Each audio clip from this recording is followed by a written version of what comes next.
وجوه يومئذ عليها غبرة ترهقها قترة أولئك هم الكفرة الفجرة.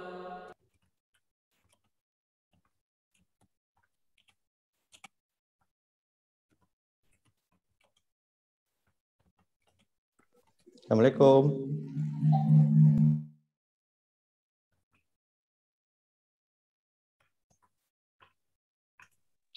Waalaikumsalam, Pak.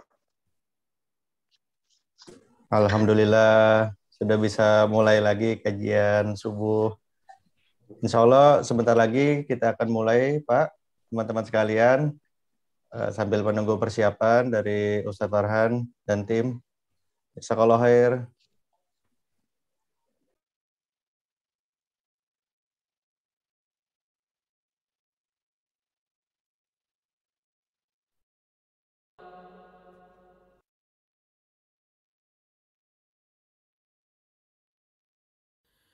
أعوذ بالله من الشيطان الرجيم.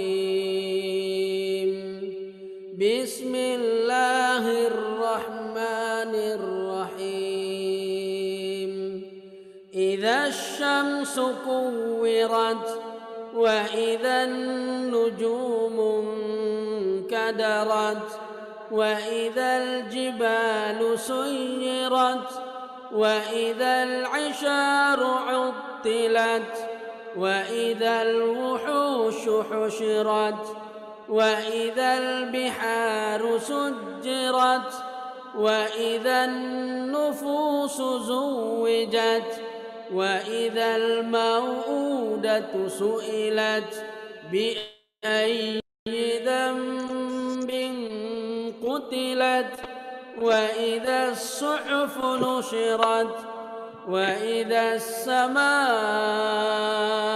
كشطت وإذا الجحيم سعرت وإذا الجنة أزلفت علمت نفس ما أحضرت فلا أقسم بالخنس الجوار الكنس والليل إذا عسعس والصبح إذا تنفس إنه لقول رسول كريم ذي قوة عند ذي العرش مكين مطاع ثم أمين وما صاحبكم بمجنون ولقد رآه بالأفق المبين وما هو على الغيب بضنين وما هو بقول شيطان رجيم فأين تذهبون إن هو إلا ذكر للعالمين لمن شاء منكم أن يستقيم وما تشاءون إلا أن Kamal, kopinya mana tuh Bang Kamal? الله رب العالمين. Apanya? Kopinya. Kopi. Nih, kopinya.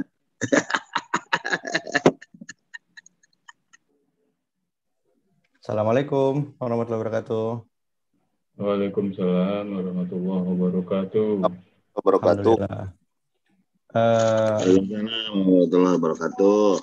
Sehat semuanya ya. Alhamdulillah. Insya Allah sebentar lagi kita mulai. Masih sedikit persiapan. Kelihatannya Ustadz Farhan belum di tempat. Iya, soalnya saling sapa dulu pagi-pagi gimana? Saudara kembar belum masuk Pak Arif. Siapa, Pak Guntur? Pak Agung belum masuk. Pak Agung. Oh, belum bangun kali ya? Masa jam segini belum bangun ah? Belum, Lagi. dia mah masih mimpi. Mimpi lunas utang. Amin, biar mimpinya enak banget ya. Iya. Alhamdulillah. Sudah bisa kita mulai ya? Insya Allah. Ayo lanjut. Ada Pak Arif, bisa kita mulai Pak Arif? Siap, mau dimulai bisa mulai Ustaz? Siap. Siap dulu.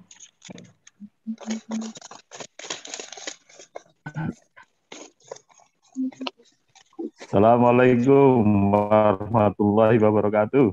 Pak Ujang. Waalaikumsalam. Waduh, Pak Suherianto. Masya Allah, ketemu lagi kita ya. Iya, makin ganteng Pak Suherianto. Masya Allah. Sayang bininya belum nambah ganteng-ganteng.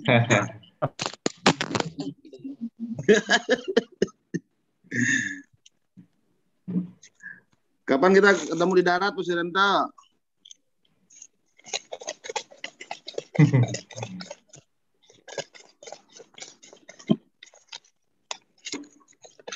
Woi Mas, itu masih ngitung uang aja itu Mas. Ya Allah ya Rabbi, amin, amin. Apaan sih Pak Haji Mas suka ini, suka kepo deh. Ini mau setoran nih hari Senin. Masya Allah. Haji Ali mau kondangan kemana? Rapi banget kayaknya.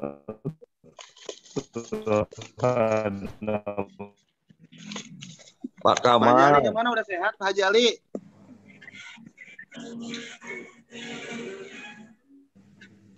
Baik, kita mulai aja sekarang, Ustaz ya. Siap. Pak Kamal duitnya ditimbang aja biar cepet, jangan dirapiin. Iyalah, nggak apa-apa aja daripada situ nggak ada duitnya. Baiklah, bismillahirrahmanirrahim. Assalamualaikum warahmatullahi wabarakatuh. Waalaikumsalam Warahmatullahi wabarakatuh. Alhamdulillahirabbil alamin, salatu wassalam wa ala asrofil anbiya wal mursalin sayyidina wa maulana Muhammadin wa ala alihi wa sahbihi ajmain. Amma ba'd. Alhamdulillah pagi ini kita bisa berjumpa lagi lewat udara, lewat virtual setelah sekian lama kita vakum. Apa kabar sahabat-sahabat Naswa semuanya? Alhamdulillah. Kalau kabar baik boleh angkat tangan kanan, tunjukkan jempolnya. Alhamdulillah. Semuanya sehat ya.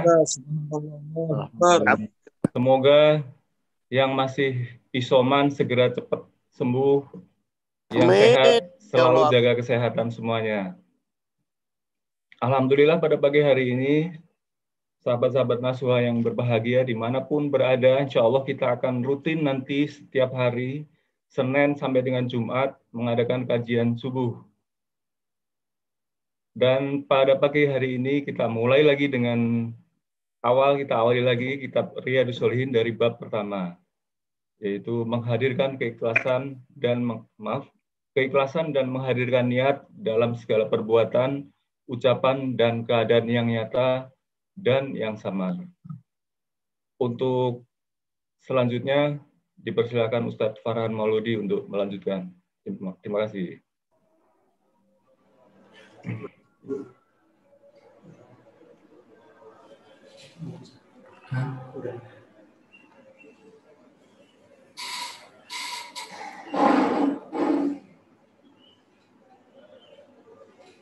Bisa dimulai. Udah tepat tuh.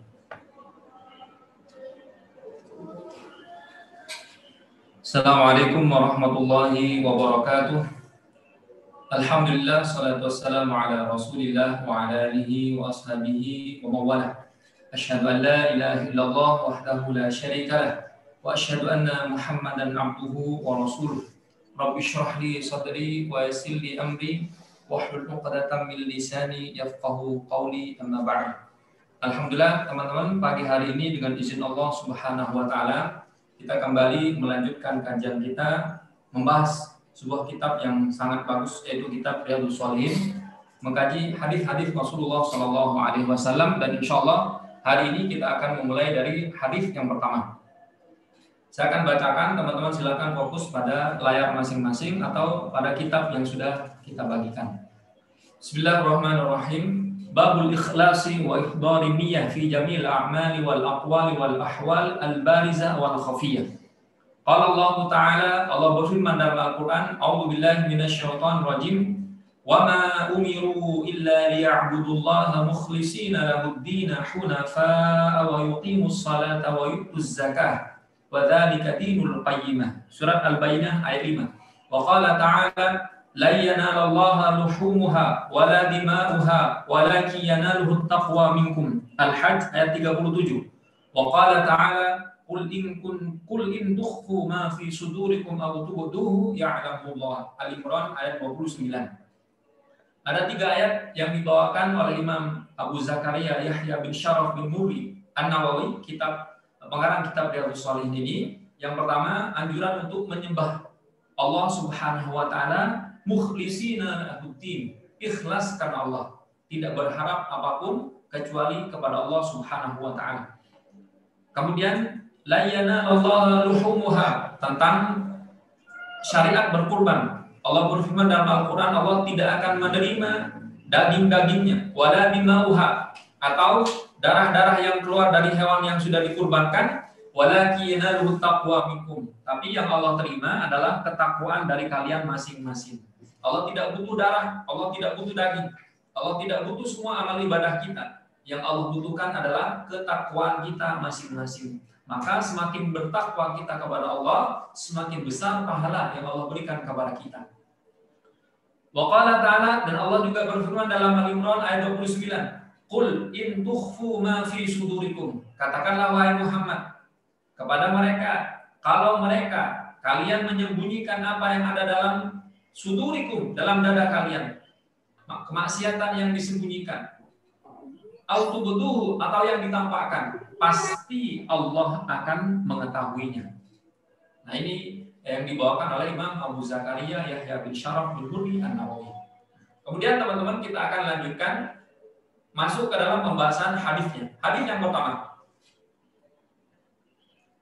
wa Amirul Mukminin Abi Hafs Umar bin Al-Khattab Ibni Nufail Ibni Abdul Uzza Ibni Riyah Ibni Abdullah Ibni Qurt Ibni Razah Ibni Adi Ibni Ka'ab Ibni Lu'ay Ibni Ghalib Al-Qurashi Al-Adawi radhiyallahu anhu qala sami'tu Rasulullah sallallahu alaihi wasallam yaqul innamal a'malu binniyat wa innama likulli imri'in ma nawa faman kanat hijratuhu ila Allah wa rasulih fa hijratuhu ila Allah wa rasulih wa man kanat hijratuhu lidunya yusibuha aw imra'atin yankihuha fa hijratuhu ila ma hajara ilaih. Muttafaqun alaih. Hadis yang pertama teman-teman dalam kitab Riyadhus Shalihin adalah keutamaan kita memperbaiki niat masing-masing. Karena kata ulama, niat itu tempatnya di hati dan tidak ada seorang pun yang mengetahui, hanya kita dan Allah Subhanahu wa taala. Hadis yang pertama ini diriwayatkan oleh Amirul Mukminin Abi Hafs Umar bin Khattab. Siapa itu Umar bin Khattab? Tentu kita sama-sama mengetahui. Beliau adalah khalifah yang kedua yang menggantikan Abu Bakar As-Siddiq. Nah, Umar bin Khattab ini teman-teman meninggal pada tahun 23 Hijriah. Punya keutamaan-keutamaan tersendiri. Di antaranya di sini disebutkan Abi Hafs. Hafs bukan nama orang. Ada Abu Abdullah, bapaknya dari Abdullah. Ada Abu Ahmad, bapaknya dari Ahmad. Tapi Abu Hafs ini, Hafs bukan nama orang. Hafs adalah julukan bagi seseorang yang memiliki keberanian di atas rata-rata.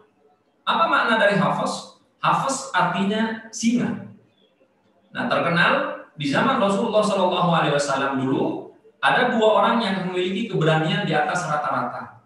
Yang pertama adalah paman beliau, Sayyidus Syuhada, pimpinan para syuhada yang meninggal pada peristiwa perang Uhud tahun kedua Hijriah, yaitu Hamzah bin Abdul Muttalib. Beliau juga dijuluki dengan sebagai singa. Yang kedua adalah Umar bin Khattab. Umar bin Khattab ini teman-teman dijuluki sebagai singa karena keberaniannya yang luar biasa.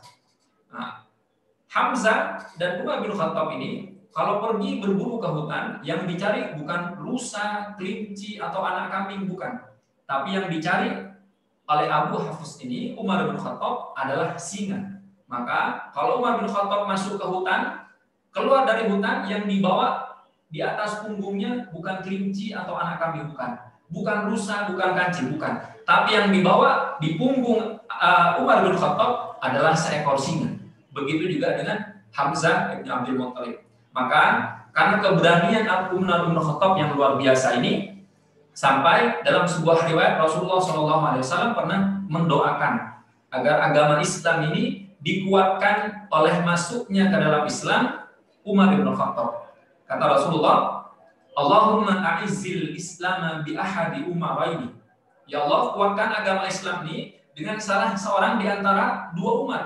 Yang pertama adalah Umar bin Khattab, yang kedua adalah Umar bin Hisham, yaitu Abu Jahal. Dan Allah menerima doa Rasulullah SAW. Kemudian masuklah ke dalam agama Islam Umar bin Khattab. Nah, ini diantara keberanian-keberanian yang diakui oleh Rasulullah SAW. Di antaranya kata Rasulullah, "Masalaka syaitanu salikan fajjan qattu ila salaka fajjan ghairu fajji." Kata Rasulullah kepada Umar bin Khattab, tidaklah setan itu ketika melintasi sebuah jalan, kemudian di jalan itu ada Umar bin Khattab, pasti setan akan lari, kemudian mencari jalan yang lain. Kenapa? Karena takut kepada Umar bin Khattab. Kemudian teman-teman pasti bertanya, seberani apakah Umar bin Khattab ini?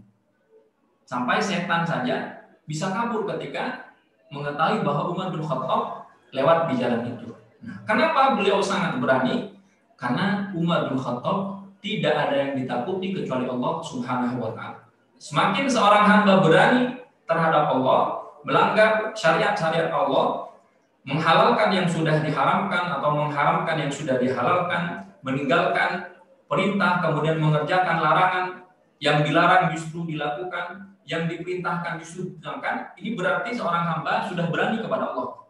Maka ketika seorang hamba berani menentang Allah, berani melanggar syariat Allah, maka dengan sendirinya manusia-manusia yang memusuhi dia akan berani berhadapan dengan dia. Tapi sebaliknya dengan Umar bin Khattab, semakin Umar bin Khattab takut kepada Allah Subhanahu wa Ta'ala, semakin makhluk-makhluk Allah jadikan takut kepada Umar bin Khattab. Jadi ini rumusnya, para sahabat sekalian, semakin kalian teman-teman semakin takut kepada Allah, maka manusia yang lain akan takut kepada kita. Musuh-musuh kita akan takut kepada kita. Tapi semakin kita berani kepada Allah, bermaksiat di sebuah ruangan yang gelap, di kamar yang terkunci, lampunya dimatikan, seakan-akan tidak ada orang yang melihat, tapi sejatinya kita berani melanggar perintah Allah, maka dengan sendirinya manusia-manusia yang akan memusuhi kita akan lebih berani lagi untuk memusuhi kita. Apa hadisnya? Kata Rasulullah SAW, "Innamal a'malu binniyat." Sesungguhnya setiap amal perbuatan bergantung kepada niat masing-masing. Ada amal yang soleh, tapi niatnya salah, maka hasilnya juga salah. Ada amal yang salah, niatnya soleh, juga hasilnya salah. Maka teman-teman harus rinci. Amal soleh harus dilakukan dengan niat yang soleh. Contoh, sholat berjamaah. Niatnya soleh atau tidak soleh? Tidak ada yang tahu. Tapi semua umat Islam sepakat bahwa sholat berjamaah adalah amal yang soleh. Kalau dilakukan dengan niat yang soleh, maka akan diterima sebagai kesolehan oleh Allah Subhanahu wa Ta'ala. Tapi teman-teman juga hati-hati, betapa banyak amal-amal yang soleh, niatnya salah, maka terhitung sebagai perbuatan maksiat. Contoh, hari ini kita masuk tanggal 2 Zulhijjah. Kata Rasulullah SAW, tidak ada amal yang lebih utama daripada 10 hari terakhir di bulan Zulhijjah. Dan sekarang kita sudah masuk ke tanggal 2 Zulhijjah. Maka amal-amal soleh di bulan ini, pahalanya dilipat gandakan oleh Allah Subhanahu wa Ta'ala. Ada orang kaya ingin berkurban. Tentu berkurban adalah amal yang soleh. Tapi Kalau berkurban dengan niat yang tidak soleh, menjadi amal yang salah. Dia berkurban hanya ingin dikatakan dia orang kaya. Dia berkurban hanya dikatakan dia dermawan. Dia berkurban hanya ingin dikatakan dia orang yang loyal kepada rakyatnya dan sebagainya. Maka amal yang soleh ini kalau niatnya salah, tidak diterima sebagai ibadah oleh Allah Subhanahu wa Ta'ala. Maka semua perbuatan kita, teman-teman, bergantung kepada niat masing-masing. Sebelum kita tidur, sampai kembali kita akan tidur lagi, semua bernilai pahala kalau diniatkan ibadah. Contoh, kita sudah seharian bekerja. Teman-teman yang karyawan mungkin bekerja 9 to 5, jam 9 sampai jam 5. Yang pengusaha bekerja dari sebelum tidur sampai akan tidur lagi. 24 jam dalam sehari, kalau niatnya hanya bekerja mencari harta, mencari kekayaan, hanya dinilai sebagai orang kaya dan sebagainya, tidak akan mendapatkan pahala. Karena yang berpahala dalam semua kegiatan kita yang diniatkan untuk ibadah. Bagi teman-teman yang ingin bekerja ke kantor, yang ingin berusaha di kantornya masing-masing, membuka niaga, berbisnis bersama kawan dan sebagainya, niatkan karena Allah. Memang kita sebagai manusia, dalam Al-Quran disebutkan, zuyyina linnasi hubbus syahawati minan nisa wal banina wal qanatiril muqantar. Manusia dihiasi dengan kecintaan kepada perempuan, kepada harta benda, kepada aset, kekayaan dan sebagainya. Tapi jangan sampai kecintaan kita kepada harta justru tidak menghasilkan pahala. Maka niatkan, setiap kita berusaha niatkan, ya Allah, kalau hamba ditakdirkan sebagai orang kaya, maka hamba akan rajin bersedekah. Diniatkan dari awal sebelum kita merintis usaha. Jangan sampai teman-teman yang berusaha meniatkan usahanya hanya untuk mencari kekayaan. Jangan, sayang. Karena kekayaan yang kita kumpulkan tidak akan kita bawa sampai mati. Yang dibawa sampai mati kekayaan yang sudah disedekahkan. Nah, ini harus kita perbaiki dari niat masing-masing. Kemudian kata Rasulullah SAW, wa innama likulli imrin ma nawa. Setiap seseorang di antara kalian akan mendapatkan pahala sesuai dengan kadar niat masing-masing. Maka ulama mengatakan betapa banyak pahala didapatkan sebelum ibadah dilakukan. Contoh, pahala yang bisa didapatkan sebelum ibadahnya dilakukan. Seseorang, kata Rasulullah, kalau dia niat akan bangun malam sebelum tidurnya, kemudian dia tidak tidur karena kelelahan, maka dengan niatnya, meskipun tidak bangun di tengah malam untuk melakukan sholat tahajud, dia tetap mendapatkan pahala dari apa yang sudah diniatkan. Ini bukti, teman-teman, bahwa niat lebih cepat daripada amal perbuatan. Apalagi kalau yang diniatkan kemudian dilaksanakan, maka pahalanya akan sempurna. Faman kanat hijratuhu ilallah wa rasulih. Kata Rasulullah SAW, barang siapa yang niat hijrahnya karena Allah dan Rasulullah. Apa hijrah itu? Secara bahasa, teman-teman, hijrah itu artinya at-tarku, meninggalkan sesuatu.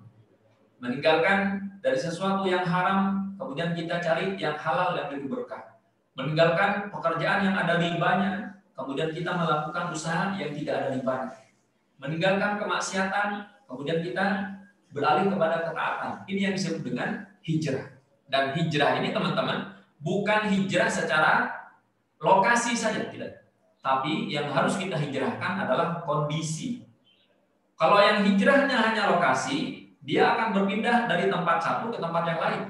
Tapi kalau yang hijrahnya dengan kondisi, imannya, ketakwaannya yang hijrah, maka insya Allah hijrahnya dinilai sebagai pahala oleh Allah Subhanahu wa Ta'ala. Ini makna dari seseorang berhijrah. Maka sebelum kita berhijrah, teman-teman, kita harus memperbaiki niat terlebih dahulu. Karena ketika para sahabat bersama dengan Rasulullah SAW meninggalkan kota suci Mekah, kata Rasulullah, sesungguhnya Mekah adalah lokasi atau bumi yang paling aku cintai. Laula akhrajuni qaumi. Kalau seandainya kaumku tidak mengusirku dari Mekah ini, ma kharajtu minka. Saya tidak akan keluar dari Mekah. Tapi karena Rasulullah SAW diusir oleh kaumnya, adanya kezaliman, adanya penindasan, adanya penyiksaan terhadap pengikut agama Islam, kemudian Rasulullah SAW diperintahkan untuk hijrah ke Madinah. Yang dilakukan oleh Rasulullah, hijrah lokasi dan kondisi. Jadi lokasinya pindah dari Mekah ke Madinah dan kondisi keimanannya juga berpindah. Yang tadinya imannya sedikit, kemudian para sahabat hijrah ke Madinah meningkatkan keimanan masing-masing. Nah, hijrah, untuk apa hijrah ini teman-teman? Untuk Allah dan Rasulullah. Karena ketika Rasulullah SAW mengajak para sahabat untuk berhijrah, Rasulullah sama sekali tidak menjamin harta kepada para sahabatnya. Ketika Rasulullah SAW hijrah dari Mekah ke Madinah, banyak sahabat-sahabat Rasulullah yang sudah kaya di Mekah. Apakah mereka membawa semua hartanya? Tidak. Abu Bakar As-Siddiq, orang kaya. Umar bin Khattab, orang kaya. Utsman bin Affan, orang kaya. Zubair bin Awam, orang kaya. Kemudian Abdurrahman bin Auf, orang-orang kaya. Mereka orang-orang kaya ini teman-teman, ketika Rasulullah ajak untuk berhijrah dari Mekah ke Madinah, sama sekali tidak membawa harta kekayaan mereka masing-masing. Nah, ini bukti bahwa hijrahnya seseorang dari sebuah lokasi ke lokasi yang lain, hijrahnya seseorang dari tempat yang ada haramnya menuju tempat yang 100% halal, membuktikan bahwa Rasulullah tidak menjamin harta. Jadi ingat teman-teman, kalau diajak hijrah, kemudian ada yang bertanya, ayo hijrah, ngapain sih kita kerja di tempat yang riba, ngapain kita bermuamalah dengan rentenir dan sebagainya. Nah, kemudian orang yang kita ajak hijrah, balik nanya, emangnya kalau saya hijrah, kamu akan jamin hidup saya? Nah, ini pertanyaan yang seharusnya tidak perlu dijawab. Karena Rasulullah ketika mengajak para sahabat untuk berhijrah dari Mekah ke Madinah, sama sekali Rasulullah tidak menjaminkan Abdurrahman bin Auf. Abdurrahman bin Auf, Rasulullah tidak mengatakan, kalau kamu ikut saya hijrah ke Madinah, saya akan ganti semua kekayaan yang ada di Mekah. Tidak. Rasulullah tidak menjamin kekayaan ketika hijrah. Karena ada yang lebih berharga daripada kekayaan. Apa itu? Keimanan. Nah, hidayah ini yang lebih mahal daripada harta yang sudah kita kumpulkan. Betapa banyak orang yang meninggalkan harta yang haram, kemudian hijrah ke tempat yang lebih berkah, Allah kayakan. Maka kata Rasulullah SAW dalam sebuah hadits qudsi disebutkan, orang-orang yang berhijrah karena Allah, maka Allah akan mengganti semua apa yang sudah dikorbankan. Rasulullah SAW pernah bersabda, "Man taraka syai'an lillah, awwadallahu khairan min." Barang siapa meninggalkan sesuatu karena Allah, meninggalkan pekerjaan yang haram karena Allah, meninggalkan bisnis yang ada ribanya karena Allah, meninggalkan transaksi dengan rentenir karena Allah, meninggalkan tempat kemaksiatan karena Allah, awwadallahu khairan minhu. Kata Rasulullah, pasti Allah akan ganti dengan sesuatu yang lebih baik. Yang meninggalkan pekerjaan diganti dengan pekerjaan yang lebih baik. Yang meninggalkan bisnis ada ribanya digantikan dengan bisnis yang lebih berkah. Nah, begitulah sunnatullah teman-teman yang harus kita yakini. Jadi kalau ada orang bertanya kepada kita ketika diajak hijrah, kalau saya resign dari tempat yang haram, kalau saya berhenti bekerja dari tempat yang riba, emang anak istri saya mau makan apa? Ya tetap makan nasi, Pak. Allah yang menjamin rezeki kita. Rasulullah sendiri tidak pernah menjamin rezeki untuk umatnya. Allah yang punya kewajiban memberikan rezeki. Nah, ini harus kita yakini teman-teman. Kemudian kata Rasulullah, "Fahijratuhu ila ma hajara ilaihi." Sebelumnya, "Wa man kanat hijratuhu lidunya yusibuha." Dan barang siapa yang hijrahnya hanya karena dunia. Contoh, orang-orang yang hijrahnya hanya karena dunia. Banyak orang yang sebelumnya, mohon maaf, secara finansial tidak kuat. Kemudian meninggalkan kampung halamannya. Meninggalkan Jawa, meninggalkan Madura, meninggalkan Sumatera, meninggalkan Sulawesi dan sebagainya. Datang ke ibu kota, niatnya cuma satu, agar jadi orang kaya. Maka kata Rasulullah, barang siapa yang hijrahnya hanya karena dunia, maka tidak akan mendapatkan apa-apa dari apa yang sudah mereka tinggalkan. Mereka tinggalkan orang tuanya di kampung, ditinggalkan saudara-saudaranya, ditinggalkan rumah kelahirannya, kemudian hijrah ke ibu kota. Tapi tujuannya hanya mencari harta, maka kata Rasulullah tidak akan mendapatkan pahala kecuali harta yang dia cari. Kalaupun dapat. Kalau tidak dapat, tidak akan mendapatkan apa-apa dari pengorbanan yang sudah dia lakukan. Karena kata Rasulullah SAW, "Man kana fid dunya hammuhu." Barang siapa yang obsesi terbesarnya, prioritas utama dalam hidupnya hanya untuk mencari harta, apa yang akan dia dapatkan? La ya'tihi minad dunya illa ma kutiba lahu. Tidak akan datang dunia itu kecuali apa yang ditakdirkan untuknya. Kalau ditakdirkan sebulan, misalkan rizkinya hanya 3 juta, maka yang akan dia dapatkan hanya 3 juta. Kemudian sebelumnya Rasulullah juga bersabda, "Wa ja'alallahu faqrahu baina 'ainaihi." Orang yang kehidupannya hanya untuk mencari dunia, tidak ada prioritas untuk akhirat. Hijrahnya hanya untuk mencari harta. Apa yang terjadi? Ja'alallahu faqrahu baina 'ainaihi. Maka yang tampak di depan mata hanya kemiskinan. Selalu kurang. Ada rezeki 3 juta, kurang. Dikasih rezeki sebulan 5 juta, kurang. Diberikan rezeki 10 juta, kurang. Kenapa? Karena obsesi terbesarnya adalah kehidupan dunia. Sebaliknya kata Rasulullah, "Wa man kana fil akhirati hammuh." Barang siapa yang akhirat adalah prioritas utama dalam kehidupannya, ja'alallahu ghinahu fi qalbi. Allah akan menjadikan kekayaan di dalam hatinya. Nah, teman-teman kalau sudah kaya hatinya, maka berapapun nominal yang Allah berikan kepada kita tidak berpengaruh dengan jumlah sedekahnya. Yang datang dikeluarkan, yang masuk langsung disalurkan. Ini orang-orang yang kaya hatinya. Tapi nauzubillah min dzalik.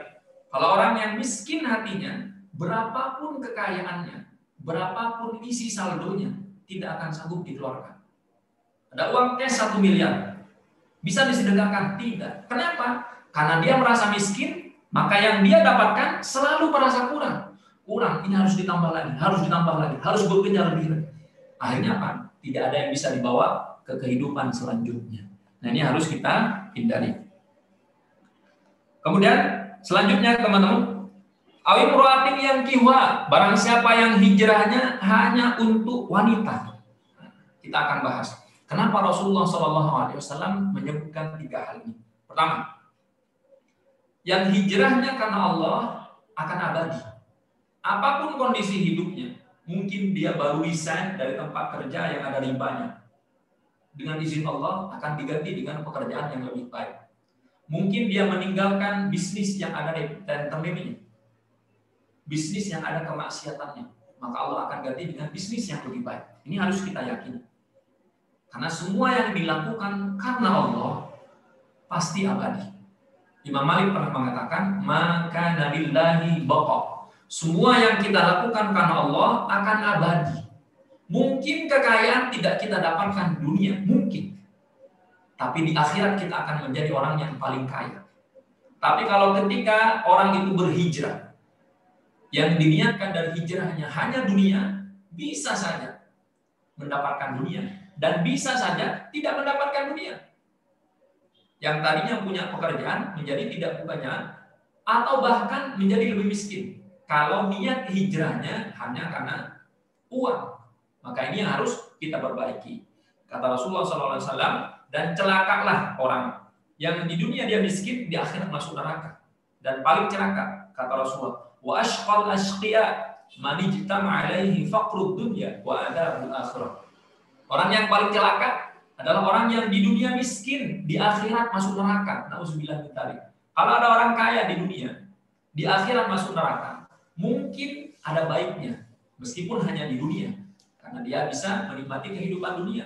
Tapi yang lebih celaka, kalau di dunia sudah miskin, di akhirat masuk neraka. Apa yang bisa diharapkan? Di dunia tidak bisa bermaksiat. Karena maksiat butuh uang, harus bayar. Tidak ada maksiat yang gratis. Maksiat butuh modal. Beda dengan ibadah. Ibadah bisa dilakukan 24 jam. Kita datang ke masjid, sholat berjamaah, kita sholat tahajud, bangun di tengah malam, gratis, tidak berbayar.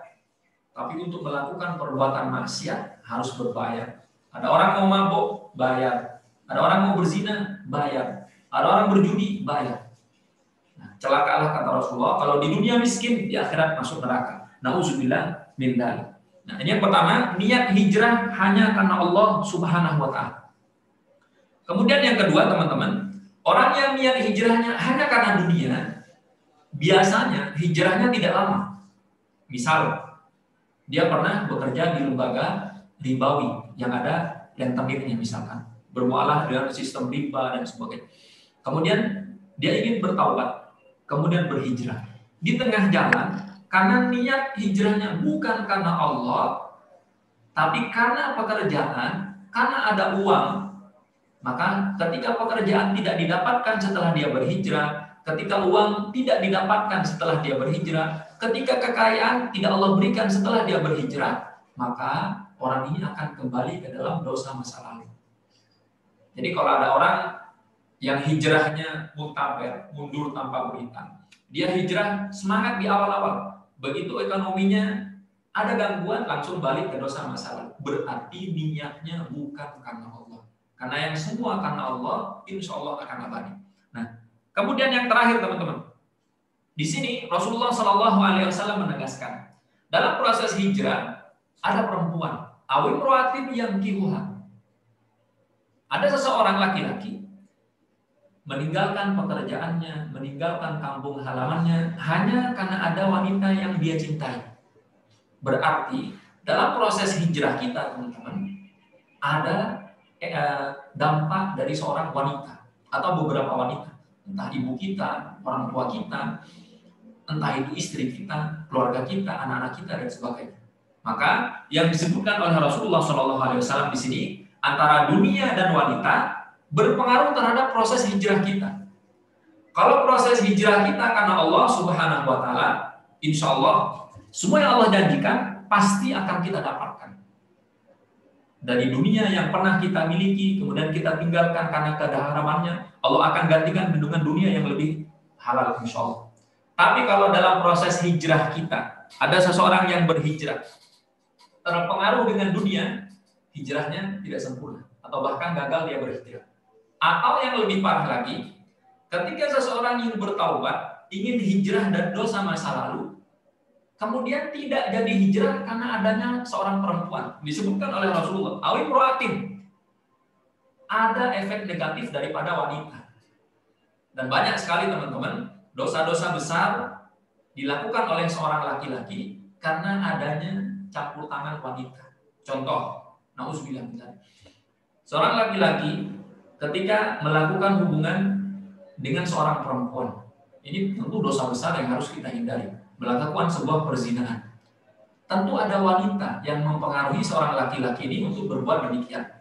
Maka disebutkan di sini dalam proses hijrah teman-teman ada pengaruh wanita. Kata Rasulullah SAW, "Ma taraktu fikum ba'di fitnatan adharra 'alal rijali minan nisa." Kata Rasulullah, tidak pernah aku tinggalkan setelah aku meninggal nanti suatu fitnah yang lebih berat daripada fitnah perempuan bagi laki-laki. Jadi teman-teman, sebagai laki-laki, fitnah kita yang terbesar adalah wanita. Dan tidak bisa dipungkiri. Siapa yang bisa menyangkal bahwa fitnah terbesar laki-laki adalah wanita? Semua akan menerima itu.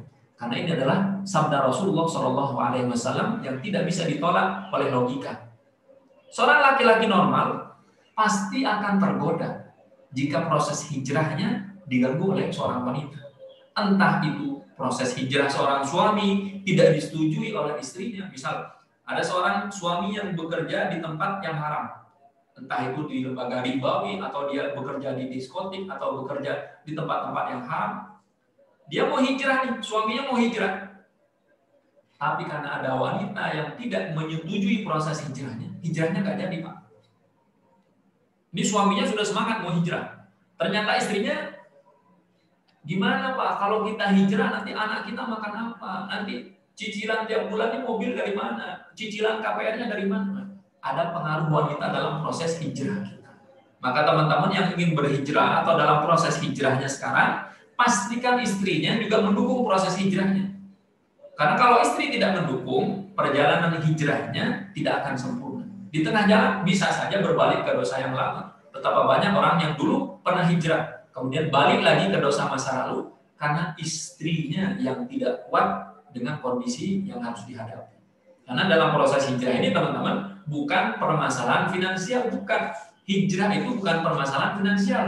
Hijrah itu adalah permasalahan iman. Tadi sudah kita bahas. Rasulullah SAW ketika mengajak para sahabat hijrah dari Mekah ke Madinah, Apakah permasalahan finansial? Enggak. Para sahabat justru kaya-kaya. Abdurrahman bin Auf, sahabat paling kaya. Apakah punya masalah dengan finansialnya? Enggak.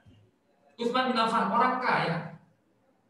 Jadi permasalahan hijrah ini bukan permasalahan harta, tapi permasalahan iman kita kepada Rasulullah SAW. Jadi yang hijrahnya karena Allah, maka pahalanya akan diberikan oleh Allah. Yang hijrahnya karena manusia, insya Allah tidak akan lama. Akan bosan dia hijrah, kemudian balik ke pekerjaan yang lama. Allahu ta'ala a'lam bishawab. Maka ini teman-teman yang harus kita persiapkan dalam proses hijrah kita. Ada dunia yang selalu memberikan pertimbangan-pertimbangan yang logis. Nanti kalau hijrah gimana? Nanti kalau hijrah pekerjaan dan sebagainya. Ada juga wanita yang mempengaruhi dalam proses hijrah kita. Wallahu ta'ala a'lam bishawab. Ini yang hadis yang pertama. Hadis yang kedua. Wa ummil mu'minin Ummi Abdillah Aisyah radhiyallahu ta'ala anha qalat qala Rasulullah sallallahu alaihi wasallam yauzu jaisyun al-Ka'bata fa idza kanu bi bayda'a min al-ardi yukhsafu bi awwalihim wa akhirihim qalat qultu ya Rasulullah kaifa yukhsafu bi awwalihim wa akhirihim wa fihim aswaquhum wa man laysa lahum minhum wa man laysa minhum qala yukhsafu bi awwalihim wa akhirihim thumma yub'athuna ala niyyatihim muttafaqun alaih. Hadza lafzul Bukhari.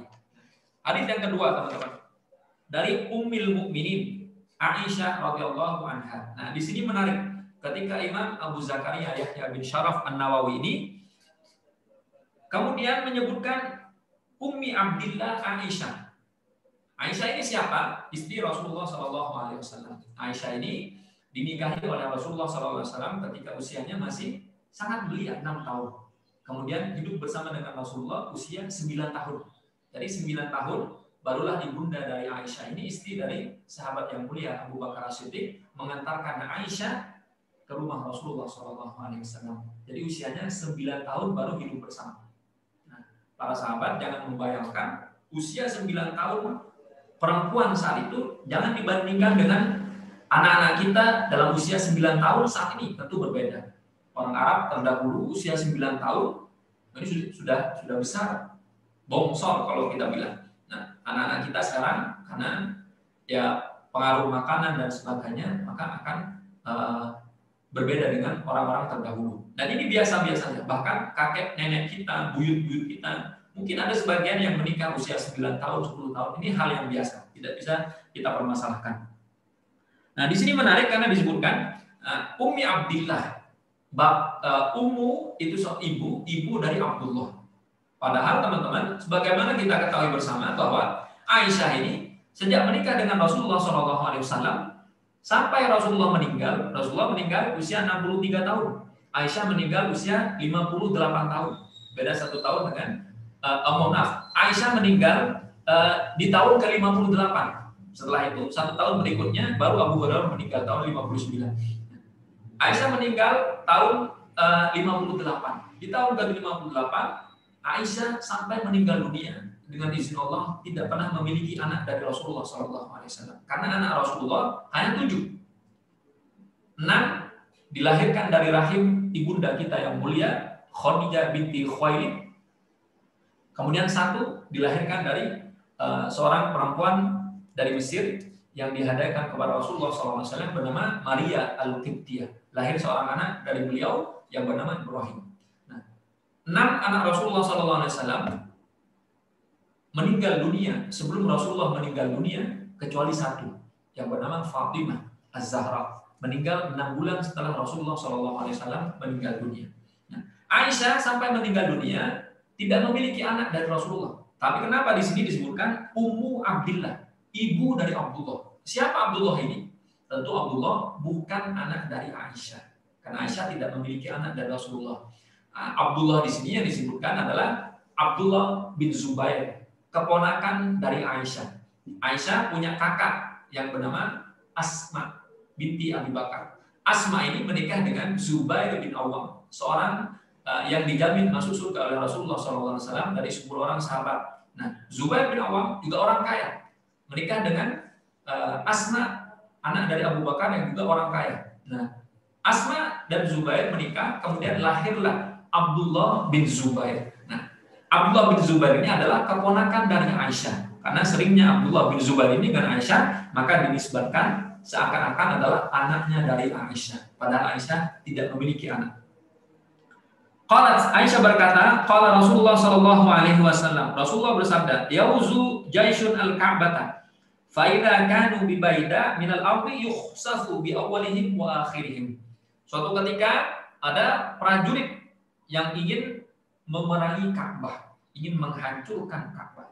Fa idza kanu bi baida min al-ard, ketika para pasukan ini sudah mendekati Ka'bah dan sudah sampai di baida, dalam sebuah tanah yang tandus di padang pasir, yukhsafu bi awwalihim wa akhirihim. Tiba-tiba Allah menenggelamkan mereka. Semua ditenggelamkan ke dalam bumi. Qalat qultu ya Rasulullah. Aisyah karena cerdas bertanya kepada Rasulullah, "Ya Rasulullah, bagaimana mungkin Allah menenggelamkan semua orang yang ada di situ dari awal sampai akhir? Wa fihim aswaquhum wa man laysa minhum." Kata Aisyah, kenapa semua ditenggelamkan? Sebuah kampung itu semua ditenggelamkan oleh Allah. Padahal di kampung itu tidak semuanya yang ingin menghancurkan Ka'bah. Ada orang yang berdagang di kampung itu, ada orang hanya berjalan di pasar itu. Kenapa semua ditenggelamkan? Artinya teman-teman, tidak semua di situ adalah orang-orang yang berbuat maksiat, yang memerangi Allah. Tidak semuanya orang di situ bermaksiat kepada Allah. Ada juga orang soleh, ada orang yang beribadah. Kenapa semua ditenggelamkan? Analoginya seperti ini. Di Jakarta atau di ibu kota yang lain, tidak semuanya orang bermaksiat. Memang ada beberapa tempat maksiat yang besar. Ada tempat perjudian, ada tempat perzinahan dan sebagainya. Memang ada. Tapi tidak semua orang yang tinggal di ibu kota atau di kota-kota besar, mereka bermaksiat kepada Allah.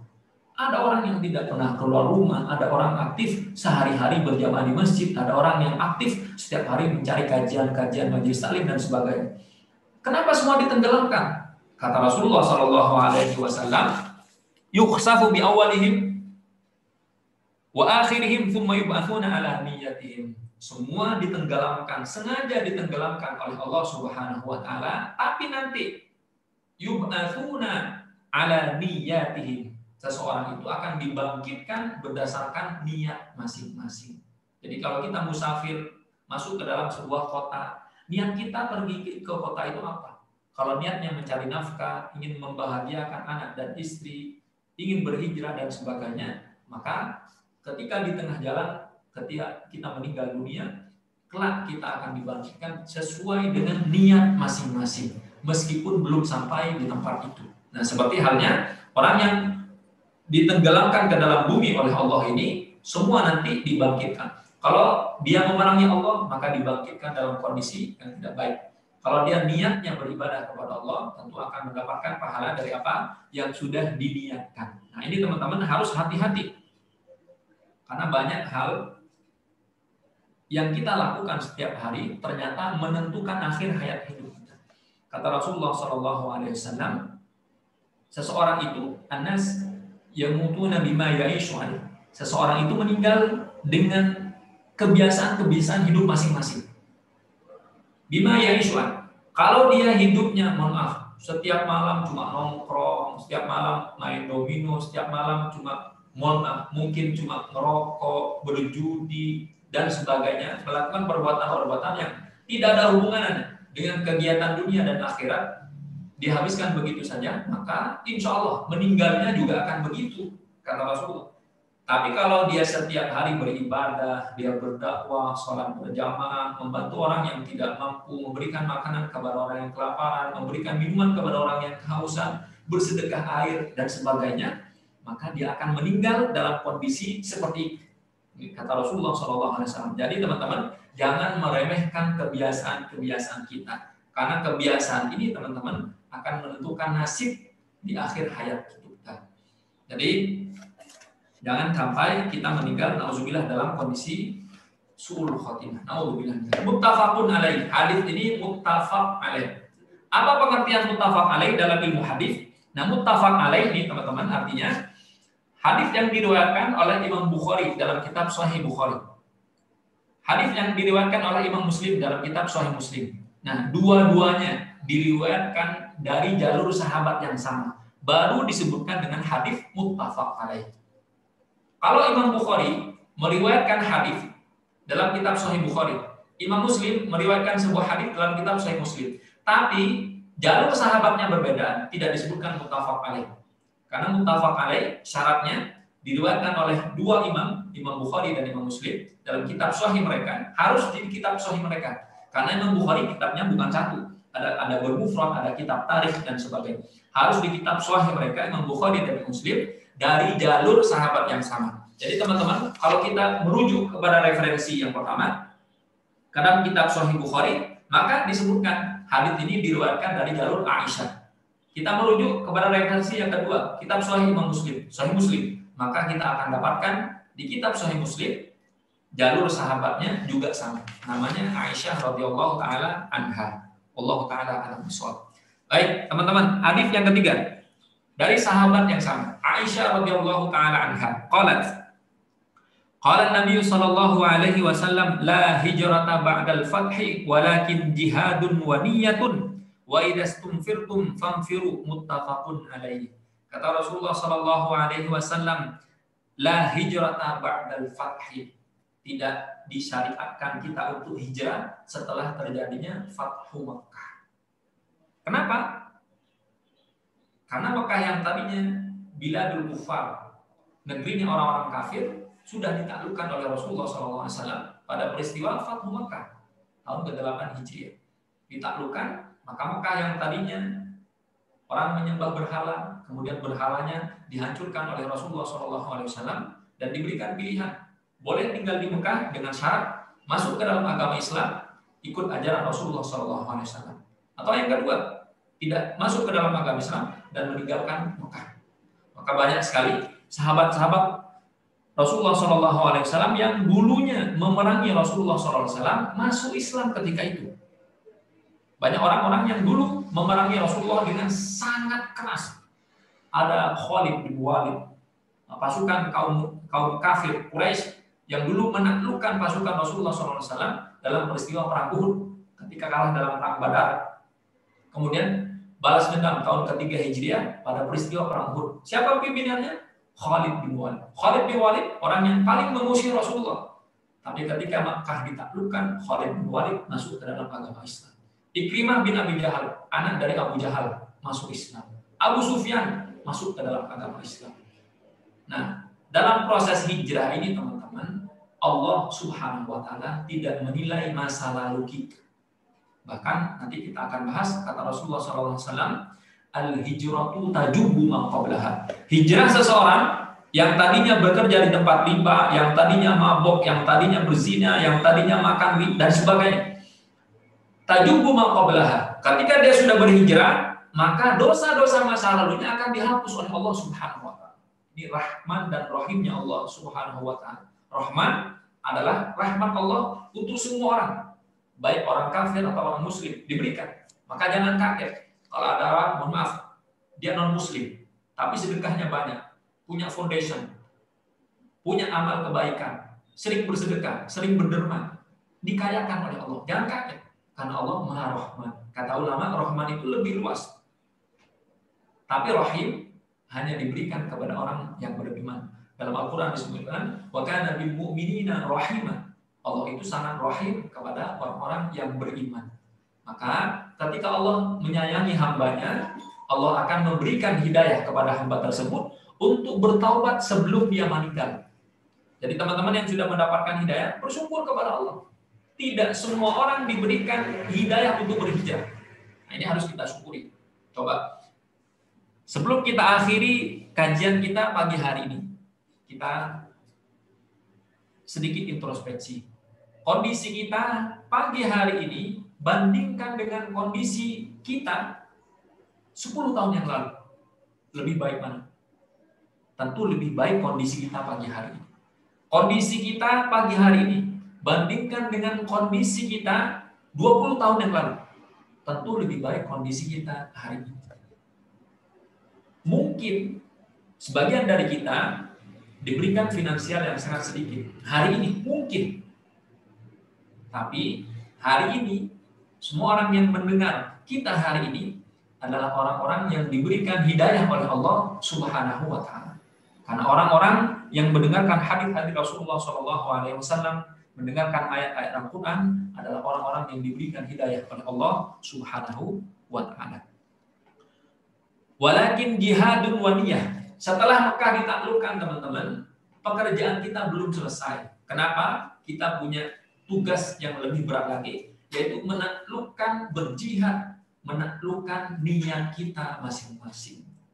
Ada orang yang secara zahirnya terlihat orang soleh, tapi ternyata tanpa sepengetahuan kita, perbuatannya luar biasa bejat. Ada orang yang secara finansial tampak berkecukupan, terlihat sebagai orang kaya, mungkin karena bajunya yang bagus, mungkin karena jam tangannya yang mewah, mungkin karena rumahnya yang megah, atau mungkin karena kendaraannya, terlihat sebagai orang kaya. Ternyata tanpa sepengetahuan orang, setiap malam dia pusing, luar biasa, tidak bisa tidur karena memikirkan hutang. Tidak ada orang yang tahu. Maka niat kita masing-masing hanya Allah yang tahu. Kelak di hari kiamat, para malaikat akan memberikan suhuf, memberikan catatan amalan kebaikan kita. Dunia kita pernah sholat berjamaah, di dunia kita pernah berdakwah, membantu orang yang tidak mampu, memberikan makanan kepada orang yang kelaparan, memberikan minuman kepada orang yang kehausan. Semua dicatat oleh malaikat. Tapi ingat, di hari kiamat yang berhak menentukan pahala itu diterima atau tidak diterima hanya Allah.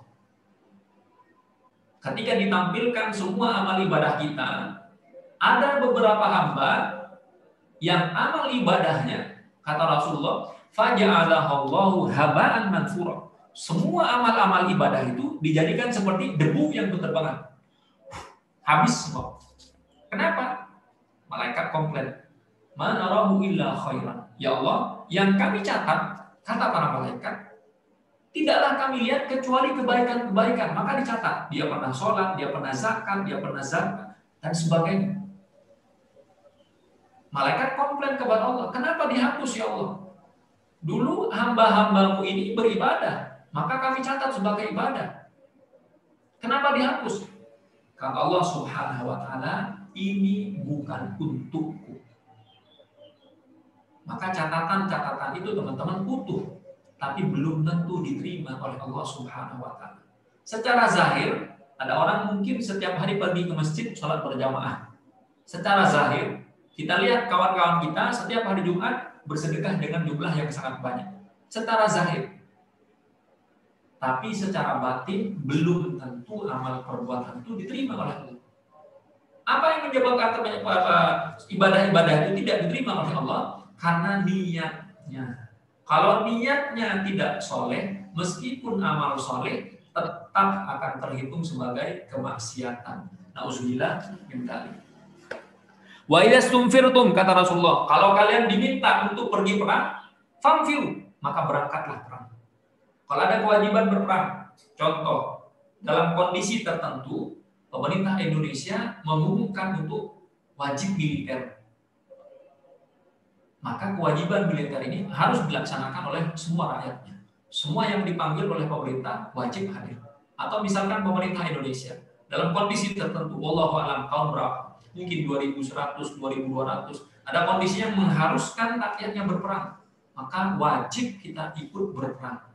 Nah, ini yang dilakukan oleh Rasulullah SAW dan para sahabatnya. Baik. Ini teman-teman yang bisa kita bahas pada pagi hari ini sampai hadis yang ketiga. Jika ada pertanyaan, kami persilahkan.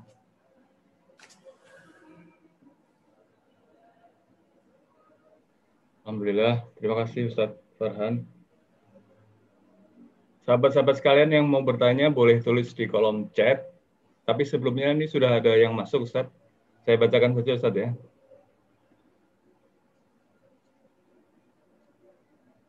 Pertanyaan pertama dari Pak Rohim di Surabaya. Alhamdulillah Pak Rohim jauh sekali dari Surabaya, sudah bergabung. Pertanyaannya begini Ustadz.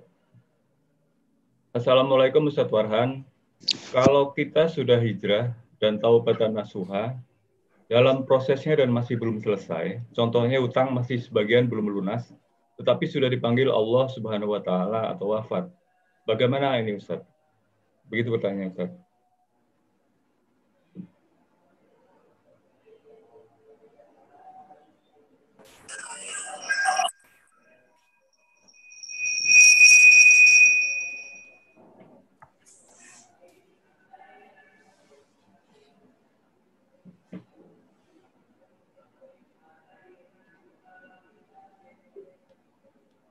Afwan Ustaz, apakah mau dijawab langsung?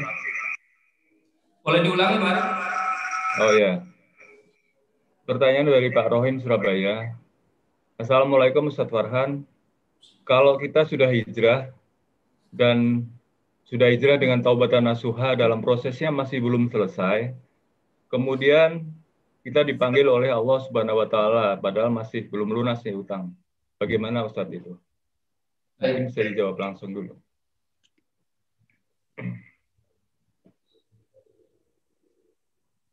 Teman-teman yang berhijrah karena Allah Subhanahu wa Ta'ala, maka yakinkan semua proses hijrahnya diterima oleh Allah Subhanahu wa Ta'ala. Ini harus kita yakini. Karena yang semua kita lakukan karena Allah, insya Allah akan diberikan pahala. Nah, bagaimana kalau proses hijrah kita terkendala karena faktor usia? Misalkan sudah niat hijrah, tapi mohon maaf, meninggal dunia. Nah, maka kata Rasulullah SAW, barang siapa yang memiliki hutang di dunia, yuridu ada'ahu fid dunya, adallahu lahu fid dunya, wa ja'alallahu lahu sababa. Kata Rasulullah SAW, barang siapa yang ingin berhijrah, memiliki tanggungan kepada saudaranya di dunia, punya hutang dan sebagainya, yuridu ada'ahu fid dunya, dia ingin menyelesaikan di dunia. Apa janji dari Rasulullah? Adallahu fid dunya, maka Allah akan menyelesaikan di dunia. Wa ja'alallahu lahu sabab, maka Allah juga akan memberikan sebab-sebab rezeki. Tadi harus kita yakini, teman-teman. Kalau ada seseorang berhijrah ingin menyelesaikan permasalahannya, maka kita harus yakin pasti selesai. Dia harus kita yakini pasti selesai. Tentu tidak sebulan, 2 bulan. Ada orang yang berhijrah hari ini, besok langsung diberikan solusinya oleh Allah. Ada. Tentu berkaitan dengan dosa masing-masing. Semakin besar dosanya, semakin lama proses penyelesaiannya. Semakin cepat taubatnya, semakin cepat datang solusinya. Karena PR-PR yang Allah berikan kepada kita, mungkin PR keluarga, PR finansial, dan sebagainya, adalah PR-PR yang kita ciptakan sendiri. Kata seorang ulama mengatakan, Muhammad Ibnu Sirin wafat tahun 110 Hijriah. Beliau pernah mengatakan, wallahi inni la a'lamu daina alladhi inni la a'lamu dzamba alladhi hamala bihi alayya. Demi Allah, kata beliau, sesungguhnya aku tahu ada dosa-dosa yang pernah aku lakukan dulu yang menyebabkan hari ini aku punya hutang. Dan Muhammad bin Sirin, teman-teman, kalau kita baca sejarahnya, beliau masuk ke dalam penjara karena faktor hutang. Pernah beliau masuk ke dalam penjara karena punya urusan hutang-hutang. Kemudian pernah beliau mengatakan, gara-gara dosa yang pernah saya lakukan dulu yang menyebabkan hari ini aku punya hutang. Nah, faktor hutang ini tidak terjadi begitu saja. Dan kita ketika diberikan PR oleh Allah juga tidak bisa menyalahkan siapa-siapa. Ini karena ini, karena karyawan saya, karena Pak Nabis, enggak. Murni karena dosa masing-masing. Maka semakin banyak PR finansialnya, tentu di masa lalu dosanya juga sangat banyak. Nah, Allah ingin menghapus dosa-dosa itu dengan dikurangi jatah rezeki, dikurangi uangnya, dikurangi bisnisnya, agar imannya bertambah. Kalau rezekinya terus ditambah, kadang orang itu imannya justru menurun. Maka teman-teman harus paham dengan maksud dan tujuan Allah memberikan ujian kepada kita. Kalau kita sudah berniat ingin menyelesaikan semua tanggungan yang Allah bebankan kepada kita, kata Rasulullah, pasti Allah selesaikan di dunia.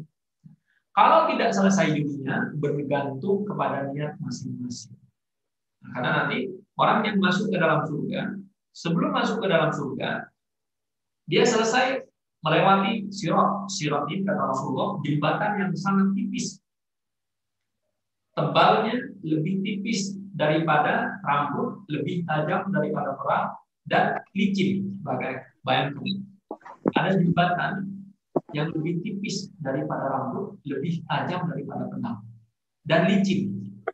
Orang ketika melintasi sirat ini, dalam Al-Quran disebutkan, wa minkum illa wariduha. Setiap kalian pasti akan melewati sirat itu. Setelah selesai dari sirat, di situ ada sebuah jembatan yang disebut dengan Qantharah. Qantharah ini tempat bertemunya orang yang dulu pernah dizolimi di dunia dengan orang yang dizolimi di dunia. Karena amal solehnya banyak, mungkin dia bisa melewati sirat, selesai urusan dengan Allah. Tapi urusan dengan manusia belum selesai. Maka di jembatan yang disebut Qantharah ini, nanti ada orang yang punya utang di dunia, belum diselesaikan di dunia, di akhirat harus diselesaikan. Karena tidak ada seorang pun yang bisa masuk ke dalam surga sebelum urusan dengan Allah selesai dan sebelum urusan dengan manusia selesai. Nggak bisa. Di surga bukan tempat orang susah. Maka semua permasalahan yang pernah dia lakukan di dunia harus diselesaikan. Kalau tidak diselesaikan di dunia, diselesaikan di Qantharah. Nah, orang yang masuk ke dalam surga tidak mungkin orang yang punya utang. Harus selesai dulu permasalahannya, baru masuk ke dalam surga dengan lapang dada, dengan kondisi yang sangat bahagia. Tidak mungkin orang masuk ke dalam surga dan masih punya utang. Nah, punya utang ini dua solusinya. Pertama, selesai di dunia, baik dengan pembayaran atau kerelaan. Ada orang yang dianggap lunas karena temannya rela. Ada orang yang lunas dengan cara pembayaran. Itu semua atas kehendak Allah. Dibukakan hidayah, kemudian dianggap lunas atas kehendak Allah. Atau Allah memberikan rezeki, kemudian bisa melunasi utangnya. Kehendak Allah. Semua kita yakin yang terjadi di dunia ini hanya terjadi karena kehendak Allah. Tidak selesai di dunia, di akhirat harus diselesaikan. Bahkan kata Rasulullah, kalau seandainya ada seseorang meninggal dalam kondisi syahid, dibangkitkan lagi, hidup lagi ke dunia, berperang lagi, meninggal dalam kondisi syahid, dihidupkan kembali, bangkit dalam kuburnya, berjihad fisabilillah, mati dalam kondisi syahid. Dalam 3 kali mati di medan perang, tapi dia punya utang, la yadkhulul, kata Rasul, tidak akan masuk surga sebelum utangnya selesai.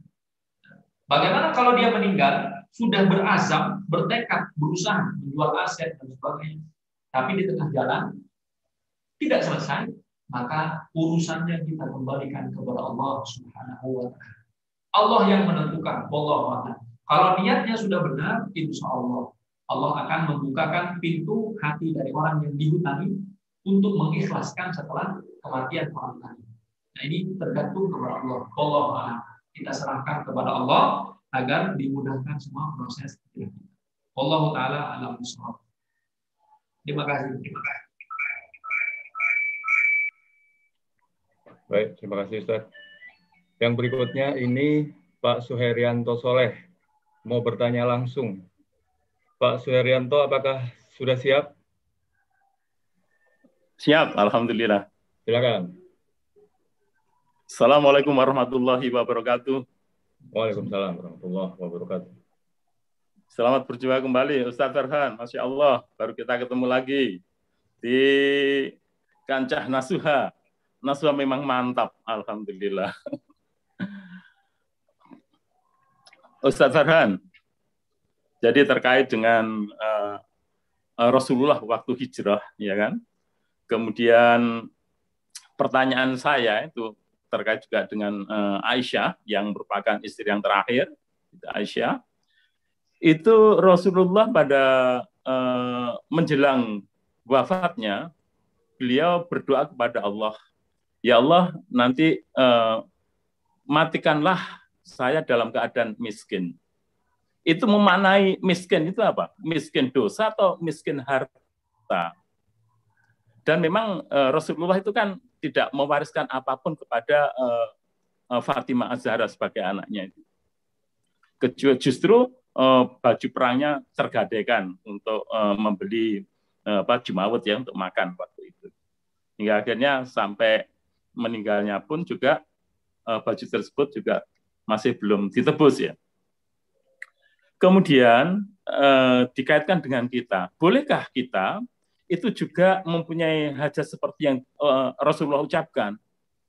Katakanlah kita berniat atau berdoa, ya Allah, miskinkanlah kami pada saat kami meninggal nanti. Karena biar apa? Niatnya biar yang dihisab itu juga nggak terlalu banyak. Kemudian harta yang ada sekarang itu pembagiannya itu gimana kira-kira? Sebagian atau setengahnya kita wariskan kepada anak kita, separuhnya kita belanjakan di jalan Allah, atau sepertiganya aja, atau nggak terlalu banyak untuk yang diwariskan, karena anak toh punya rezeki sendiri-sendiri, sementara sebagai bekal di akhirat kelak, kita justru akan membelanjakan melalui infak, sedekah, atau dakwah harta kita yang ada sekarang ini. Hingga akhirnya pada besok di akhirat kelak yang dihisab tidak terlalu banyak. Karena saya pernah membaca hadisnya bahwa orang miskin yang paling terdahulu masuk ke surga. Karena apa? Yang dihisab nggak terlalu banyak. Tapi Rasulullah juga pernah berkata bahwa orang kaya pun juga bisa cepat masuk surga. Selaginya kekayaannya itu dibelanjakan di jalan Allah. Terima kasih Ustaz, itu aja. Mohon penjelasannya. Terima kasih. Wassalamualaikum warahmatullahi wabarakatuh. Waalaikumsalam warahmatullahi wabarakatuh. Baik teman-teman, pertanyaan yang sangat bagus. Jadi Pak Heri sebenarnya observe Pak Heri, karena yang akan kita bahas itu insya Allah besok pertama tentang warisan. Nanti ada seorang sahabat yang kaya raya, namanya Sa'ad bin Abi Waqqas. Ini ada di hadits yang nomor 5. Besok insya Allah akan kita bahas ketika beliau mewariskan harta ratusan miliar, kemudian ingin disedekahkan. Datang kepada Rasulullah, ya Rasulullah, bagaimana kalau aku sedekahkan sepertiga, 2/3, setengahnya, dan Rasulullah tidak mengizinkan. Nah, ini insya Allah besok akan kita bahas tentang warisan. Kemudian tentang doa Rasulullah SAW, apakah sebaiknya kita hidup dalam kondisi kaya atau kondisi miskin? Dan ini teman-teman juga ada dalam kitab Riyadhus Shalihin, insya Allah juga akan kita bahas. Imam Nawawi, Abu Zakaria Yahya bin Sharaf bin Budi Nawawi, sekarang kitab Riyadhus Shalihin ini, nanti di antara bab yang akan beliau utarakan di sini, beliau menaruh sebuah bab yang judulnya bab lebih baik mana, orang kaya yang bersyukur atau orang miskin yang bersabar. Insya Allah akan kita bahas.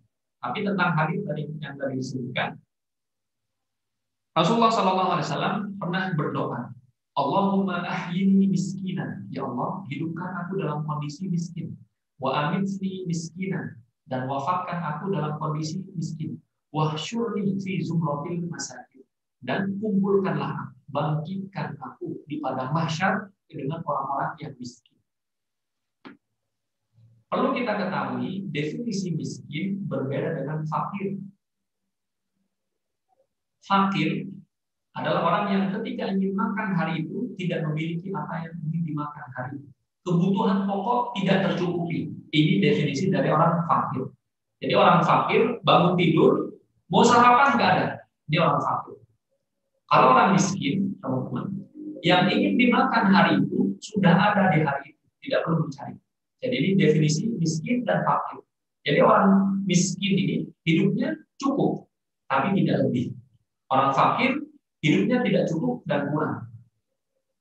Jadi Rasulullah pernah berdoa, Allahumma ja'al bisu'ali Muhammadin qutan. Dalam hadis lain Rasulullah juga berdoa, ya Allah, jadikan rizki keturunan Muhammad ini, semua keluarga Muhammad ini, qutan itu adalah rizki yang cukup dimakan hari itu.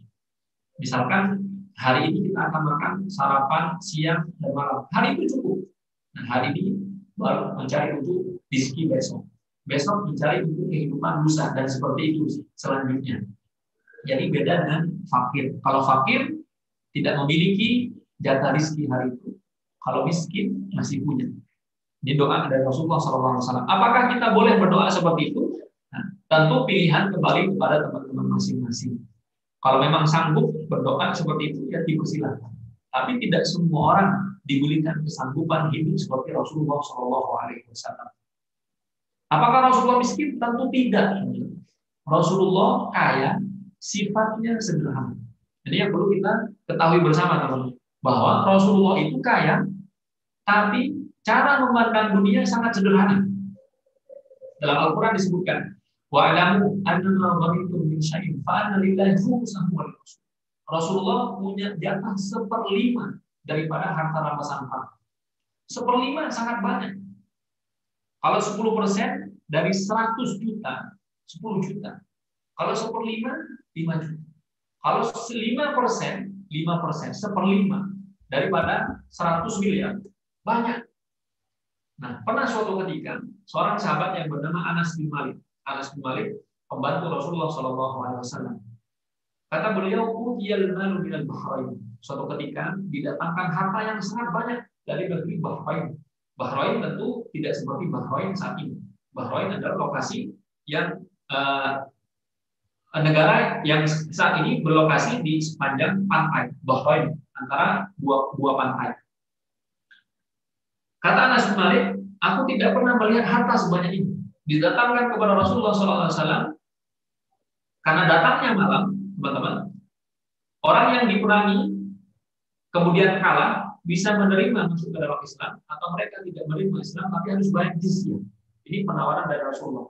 Mau masuk Islam, silahkan. Tidak mau Islam, akan kita perangi. Tidak mau diperangi, harus bayar jizyah. Maka banyak sekali lokasi-lokasi daerah-daerah yang membayar jizyah kepada Rasulullah SAW. Didatangkan harta dari Bahrain, kemudian kata Rasulullah, karena peristiwanya datang di tengah malam, kata Rasulullah taruh di masjid. Di tengah malam, para sahabat datang membawa harta yang sangat banyak, ada emas, ada perak, perhiasan dan sebagainya. Kata Rasulullah, letakkan di masjid. Maka harta yang sangat banyak itu, kata Anas bin Malik, aku tidak pernah melihat harta sebanyak ini. Kemudian Rasulullah sholat berserta dengan para sahabat. Selesai sholat subuh, para sahabat yang melihat harta yang sangat banyak itu sengaja menampakkan dirinya di depan Rasulullah. Ada yang pura-pura jalan di samping, ada yang ingin menampakkan bahwa dia ingin harta itu. Kemudian Rasulullah memanggil para sahabat untuk mengambil harta. Dipersilakan, ambil emasnya, ambil perak, semua. Dan di hari yang sama, teman-teman, harta itu tidak ada sekeping pun yang dibawa pulang oleh Rasulullah SAW ke rumahnya. Semua dihabiskan untuk para sahabat. Orang yang tidak mampu diberikan oleh Rasulullah. Jadi Rasulullah secara finansial kaya, tapi memandang dunia sangat sederhana. Suatu ketika datang malaikat Jibril. Kata malaikat Jibril kepada Rasulullah, ya Rasulullah, Allah menyampaikan, kalau engkau mau, Allah akan menjadikan semua lembah yang ada di Mekah ini semua menjadi emas. Kata Rasulullah apa? Tidak, wahai Jibril. Rasulullah tidak mau. Diberikan kekayaan, Rasulullah tidak mau. Kemudian Rasulullah berkata kepada malaikat Jibril, jangan dijadikan semua lembah emas. Tapi jadikan aku satu hari kenyang, satu hari lapar. Kenapa? Ketika aku kenyang, kata Rasulullah, aku bisa bersyukur. Ketika aku lapar, kata Rasulullah, aku bisa bersabar. Nah ini teman-teman sunnatullah.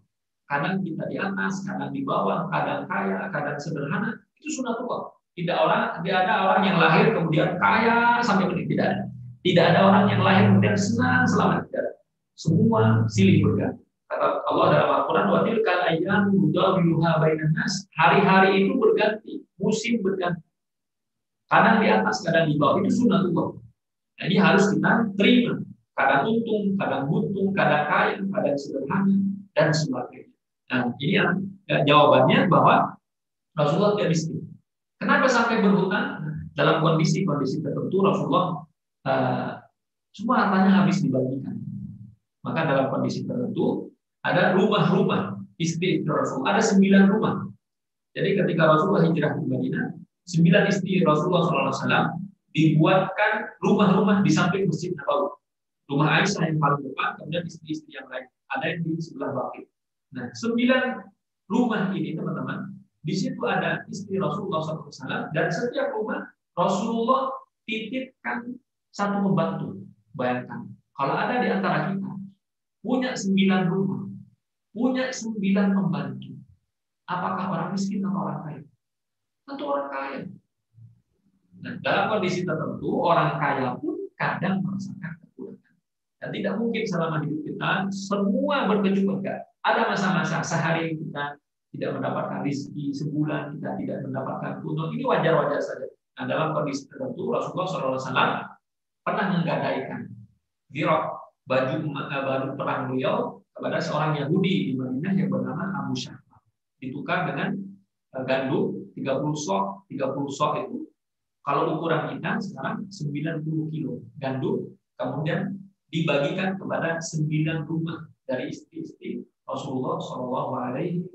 Jadi setiap rumah mendapatkan 10 kilo, jadilah 90 kilo gandum dibagikan kepada istri-istri Rasulullah SAW. Nah, dan Rasulullah tidak mewariskan apa-apa. Kata Rasulullah, "Innal anbiya la yarithuna dinaran wala dirhaman." Kami para nabi, Rasulullah bersabda, tidak mewarisi harta, dinar ataupun dirham. Tidak mewarisi.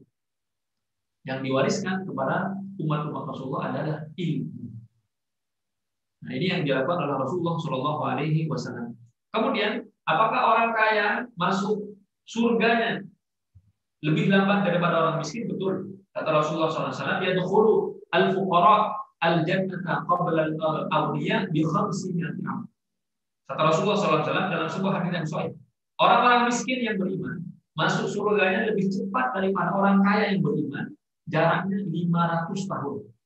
Jadi misalkan Pak Syarano, orang kaya. Kemudian ada sahabat kita yang secara finansial tidak kuat, adalah Bapak Ahmad. Bapak Ahmad di dunia tidak kaya. Pak Heri orang kaya. Pak Ahmad masuk surganya tahun ke-1. Pak Heri karena di dunia kaya, maka banyak sekali hisabnya. Ini rumah yang pertama dari mana? Mobil yang pertama dari mana? Mobil yang kedua dari mana? Rumah yang kedua dari rumah yang di Jakarta dari mana? Rumah yang di Jakarta Selatan dari mana? Rumah yang di Bintaro, rumah yang di Jombang, ditanya semua. Maka proses hisabnya lama. Karena kata Rasulullah, orang miskin di dunia beriman, bertakwa, beramal soleh, masuk surganya 500 tahun lebih cepat daripada orang kaya. Itulah kenapa ketika Aisyah radhiyallahu taala anha mengatakan kepada Abdurrahman bin Auf, wahai Abdurrahman bin Auf, kata Aisyah, sungguhnya aku melihat bahwa engkau masuk surga dalam kondisi merangkak. Kemudian Abdurrahman sangat khawatir dengan ini dan mengambil sebagian besar hartanya untuk disedekahkan. Nah, ini luar biasa sebenarnya Abdurrahman bin Auf. Insyaallah akan kita bahas ayat Abdurrahman bin Auf ketika kita membahas hadis dari Abdurrahman bin Auf. Allah taala alam bisawab, teman-teman, yang bisa kita pelajari pada pagi hari ini semoga bermanfaat untuk kehidupan kita selanjutnya. Insyaallah besok pagi kita akan berjumpa di waktu yang sama membahas kitab hadis yang sama. Kita berdoa agar semua amal soleh kita bisa meringankan siksa-siksa yang Allah takdirkan untuk orang-orang yang telah membantu kita. Kita niatkan amal-amal soleh kita hari ini bisa dijadikan sebagai wasilah Allah mengampuni orang tua kita yang sudah meninggal. Ini yang disebut dengan tawasul dengan amal soleh. Ini diperbolehkan. Dan hadisnya ada dalam kitab Riyadhus Shalihin. Insyaallah ketika tiba saatnya kita akan membahas tentang tawasul dengan amal soleh. Kita berdoa amal-amal soleh kita bisa meringankan azab-azab orang-orang yang pernah membantu kita. Kita doakan orang tua kita yang sudah meninggal agar dilapangkan kuburnya, diampuni dosa-dosanya, dan dijadikan surga sebagai tempat terakhirnya. Kita tutup kajian kita dengan bersama-sama membaca doa kafaratul majlis. Subhanakallahumma wa bihamdika asyhadu an la ilaha illa anta astaghfiruka wa atubu ilaik. Sallallahu alaihi Muhammad wa ala alihi wasallam. Terima kasih atas segala perhatian. Mohon maaf apabila ada kekhilafan. Assalamualaikum warahmatullahi wabarakatuh. Waalaikumsalam warahmatullahi wabarakatuh. Jazakallahu khair Ustaz Farhan. Terima kasih Bapak Ibu semuanya. Terima kasih sahabat-sahabat semua. Untuk yang pertanyaan belum dijawab akan kami simpan, insya Allah akan diteruskan ke Ustaz Farhan. Nanti ada waktu akan dijawab ya. Insya Allah. Sahabat-sahabat semuanya, kita akhiri hari ini. Insya Allah kita akan bertemu lagi besok. Assalamualaikum warahmatullahi wabarakatuh. Waalaikumsalam warahmatullahi wabarakatuh. Terima kasih Pak Arif. Terima kasih Pak Arif, Pak Kamal. Ya, siap. Pak Kamal, ya, alhamdulillah. Ya, Pak Syarianto, apa kabar Ya, Pak Syarianto? Mas Alianto, keren. Pak Kamal seger banget ini. Alhamdulillah. Kapan kita Alhamdulillah. nih? Udah lama nih. Izin live dulu ya. Ayo. Izin live dulu. Di sekretariat.